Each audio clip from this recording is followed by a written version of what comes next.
खबर मुरादाबाद से। बरेली के चर्चित सिटी मजिस्ट्रेट अलंकार अग्निहोत्री पहुंचे पीतल नगरी। सरकार पर गरजे अलंकार, बोले देश में अब वेस्ट इंडिया कंपनी का राज। SC/ST एक्ट और UGC को बताया काला कानून। क्या है प्लान? अभी आप जान ही रहे होंगे जो 13 जनवरी 2026 का यूजीसी रेगुलेशन बिल आया है, उसके विरोध में पूरा देश एक है। और आप जानिए 28 तारीख को माननीय सुप्रीम कोर्ट ने इसमें स्टे लिया है, ये बोलते हुए कि इस रेगुलेशन में बहुत कमी है, इसको विसंगतियां हैं और इसको जो केंद्र सरकार को नोटिस जारी की गई है। इसी के क्रम में जो अभी अगला जो हमारा लक्ष्य है, जो देश का सबसे बड़ा काला कानून है SC/ST एक्ट, उसको रिपील कराना है। क्योंकि जो माननीय सुप्रीम कोर्ट ने 2018 में काशीनाथ सुभाष महाजन वर्सेस स्टेट ऑफ महाराष्ट्र 2018 के केस में 3 डायरेक्शन दिए थे कि ये बोलते हुए कि यह देश के लोगों के मूल अधिकार का उल्लंघन करता है, इसलिए इसमें बिना जांच के कोई भी गिरफ्तारी FIR नहीं होगी। दूसरा, इसमें जो इसके तहत जो दर्ज हुई FIR में एंटीसिपेटरी बेल का प्रावधान का डायरेक्शन दिया गया था। तीसरा, ये बोला गया था कि इसमें बिना किसी शासकीय अनुमोदन के किसी भी अधिकारी कर्मचारी को कोई जेल या गिरफ्तारी नहीं की जाएगी। लेकिन ये जो हमारी जो छद्म सनातनी सरकार जो बोलती है अपने आप को, हमारे सनातन के जो परंपरा को मानने वाले जो देश के 85% जनरल OBC, इसके पूरे भविष्य को खराब करते हुए इन्होंने एक पार्लियामेंट में, सदन में अध्यादेश लाते हुए एक सेक्शन 18A लाकर तो पूरे के पूरे जो माननीय सुप्रीम कोर्ट के डायरेक्शन से उसको निष्प्रभावी कर दिया। तो इस जो एक्ट है इसको रिपील करने के लिए पूरा का पूरा आंदोलन आगे केंद्रित रहेगा। प्रशासनिक सेवा में लंबा समय आपने दिया है, अगला स्टेप क्या किसी राजनीतिक पार्टी से की तरफ है क्या झुकाव? नहीं, अभी हम लोग एक पार्टी की तरफ झुकाव नहीं है। हम लोग अब अपना जो हमारे सवर्ण समाज के और सामान्य वर्ग और OBC वर्ग के जितने भी लोग हैं संगठित हो रहे हैं। जिस तरीके से देश में विभाजनकारी जो संस्कृति केंद्र सरकार ने, खासकर जो डिवाइड एंड रूल के तहत, मैं इसको भाजपा की सरकार भी नहीं मानता, ये 2 लोगों की विदेशी जनता पार्टी है, ये जिस तरीके से तोड़ रहे हैं देश को, तो हमें एक समावेशी विकल्प पर विचार करना पड़ेगा। किसी पार्टी से जुड़ने का विचार नहीं है। अब हमें अपने देश की पहचान को बचाना है, देश की संस्कृति को बचाना है, उस उसी रास्ते पर हम लोग उसको विचार करते हैं। दो लोग कौन नाम? जो हमारे देश में जो पहले जैसे जब अंग्रेजों के समय ईस्ट इंडिया कंपनी हुआ करती थी, इस समय देश में जो है केंद्र सरकार में वेस्ट इंडिया कंपनी चल रही है, जिसके जो CEO के रूप में हमारे प्रधानमंत्री जी हैं, जो मोदी जी काम कर रहे हैं, और उसके MD मैनेजिंग डायरेक्टर के रूप में अमित शाह जी काम कर रहे हैं। ये जो 2 लोगों की ऑपरेटिव कंपनी है, ये जो देश का जो तंत्र है, जो केंद्र सरकार का CBI, ED और इनकम टैक्स, इसके माध्यम से पूरे देश के CM से लेकर MP MLA सभी को अपने शिकंजे में कस के रखे हुए हैं। इसीलिए आप देख रहे हो कि माननीय हमारे जनप्रतिनिधि हैं, बहुत ही सीनियर जनप्रतिनिधि कलराज मिश्र जी ने 29 तारीख को बोला था कि UGC रेगुलेशन असंवैधानिक है। लेकिन आज भी कोई भी MP MLA आज तक उसकी जरूरत नहीं हुई है कि ये बोल दे कि ये असंवैधानिक नहीं है। एक शब्द भी किसी ने नहीं बोला है। आप सोचिए, कोई भी, ये आपके जनप्रतिनिधि हैं, ये जनप्रतिनिधि नहीं है, वो जो 2 लोगों की वेस्ट इंडिया कंपनी के कॉर्पोरेट कंपनी है उसके एम्प्लॉय हैं। जब तक आका नहीं बोलेंगे तब तक ना तो दाहिना हाथ लाएंगे ना तो बायां हाथ लाएंगे। प्रदेश में एक योगी सरकार चला रही है, आपका अपना नजरिया क्या है अग्निहोत्री जी में?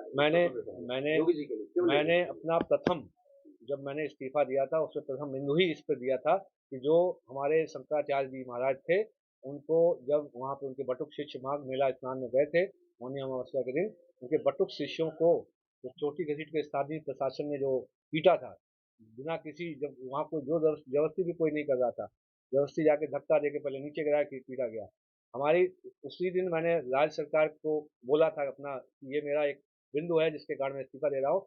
मेरे सबसे दुख है जो हमारे माननीय स्वजाति, मैं ब्राह्मण हूँ, मैं उन ब्राह्मण निकम्मे MP MLA से पूछ रहा हूँ कि यदि आप ब्राह्मण हैं तो आपने पूरे सनातन संस्कृति का सम्मान होता है, चोटी, चाहे ब्राह्मण हो, क्षत्रिय हो, वैश्य हो, भूमिहार हो, कानेस्ट हो, आप लोग, या कोई भी OBC वर्ग के, आप लोधी, राजपूत हो, गंगवार हो, पटेल हो, आपके जाट हो, गुजर हो, रस्तोगी हो, SC/ST समाज के भी जो सनातन परंपरा में SC/ST के मानते हैं, सभी लोग पांडित्य कर्म के लिए ब्राह्मणों को बुलाते हैं, ब्राह्मणों को बुलाते हैं। यदि आप चोटी, जो सनातन संस्कृति का प्रतीक है, उसका सम्मान नहीं कर सकते, आप उसके जो अपमान हो रहा है उसके खिलाफ बोल नहीं सकते, तो दुर्भाग्य कि हमारे देश में ऐसे माननीय स्वजाति जो ब्राह्मण MP MLA हैं, जब आप ही कुछ नहीं बोलेंगे तो हम माननीय मुख्यमंत्री की बात में आते हैं। पहले तो आपको बोलना है, तब हम माननीय मुख्यमंत्री जी से क्वेश्चन करेंगे।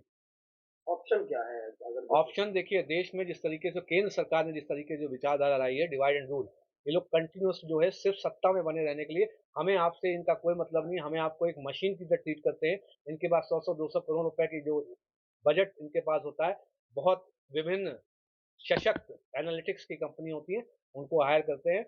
क्या स्टेटमेंट बोलने से क्या हमारे वोट बैंक, क्या हमारे सीट का जीतने का प्रतिशत बढ़ता है, इन्हें ये नहीं मतलब है कि देश का भविष्य का क्या ये बंटाधार करके जाएंगे, नरक में छोड़ के जाएंगे, इन्हें इससे मतलब नहीं है। अब हम लोग एक समावेशी प्रक्रिया के साथ सभी राजनीतिक दलों, हमको बैठना पड़ेगा साथ में, सोचना पड़ेगा अगले 20 सालों तक देश को कैसे ले जाना है। तो एक तरीके से अब हमें अपनी पहचान के साथ, एक पहचान के साथ, कोलैबोरेशन के साथ सभी दल हैं, उनके साथ बैठ के हम आगे विचार करेंगे। पार्टी संभालने की स्थिति रहती है, ऐसी स्थिति में कहते हैं नया विकल्प जो उस पे भी विचार, उस पे देखिए सभी विचारों पे जो है काम होगा। खासकर जिस तरीके से जो छद्म सनातनी पार्टी जो है, जो दिल्ली से जो केंद्रित हो रही है, ये कोई सनातनी पार्टी नहीं है। देश में विभिन्न राज्यों में, अभी अपने राज्यों में अनेक हिंदू सम्मेलन हो रहे हैं। जरा बुलाइए, हिंदुओं को बुलाइए, पूछिए और यूजीसी जो रेगुलेशन पे क्या इनका व्यू है।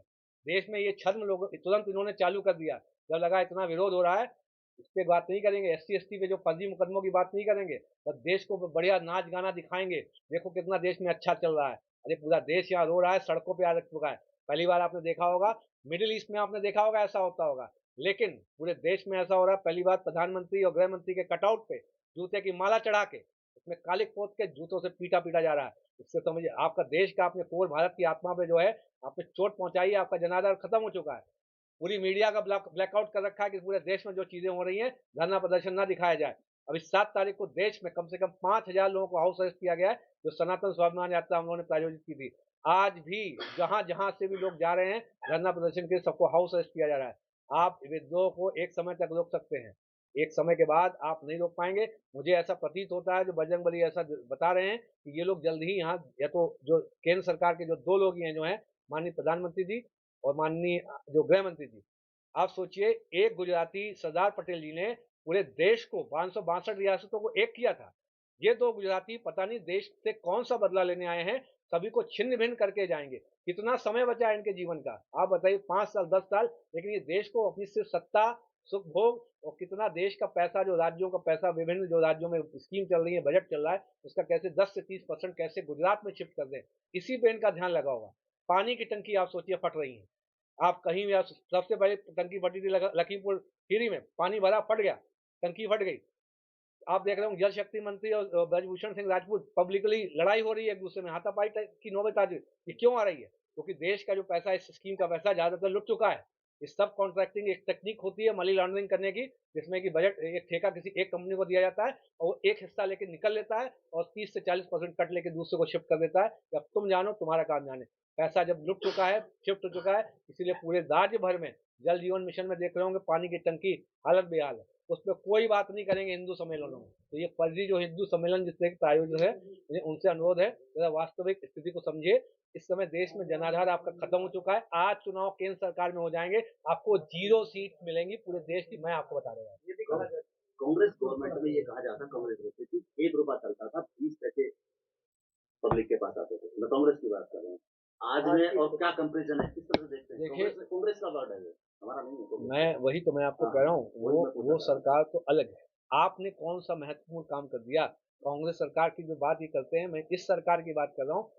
ये पहले हिंदू मुस्लिम किया आपने, अब हिंदुओं में पहले जनरल ओबीसी SC ST किया, अब जनरल OBC को लगा। बस लड़ाते रहो, क्योंकि देखिए जनाधार नहीं है। जनाधार होता है तो पूरा देश रो रहा है। आपके किसी सांसद MP MLA ने इसके बारे में बात करी है? आप बताइए, जनाधार नहीं है। ये एक ट्रम्प कार्ड के रूप में जो ध्रुवीकरण की राजनीति होती है, आदमी को जो लगता है कि हिंदू मुस्लिम के नाम पे हिंदू इधर पोलराइज हो गया तो लोग इधर वोट दे जाते हैं, लेकिन एंड में क्या है, आपका जनाधार नहीं है, सिर्फ एक परसेप्शन है हिंदू और मुस्लिम। अब उनको वो भी खतरे में दिखाई दे रहा है, उन्हें लग रहा है कि हिंदू जो है अभी और इसको डिवाइड कर दो, क्योंकि अलग अलग तरीके से तोड़ो, इस पे ये काम कर रहे हैं। और ये अब भगवान सूर्य का वर्ष है, ये सफल नहीं होंगे। अभी देखिए एप्स्टाइन फाइल का प्रकरण आया, कैसे देश की मीडिया में ब्लैकआउट हो चुका है चीजें, कौन सी डील की गई है, टैरिफ की डील जो पहले 3% से 18% पे कर दिया गया। आप सोचिए कौन सी ऐसी डील हो गई एप्स्टाइन प्रकरण में आती है, 6 गुना टैरिफ। आप सोचिए।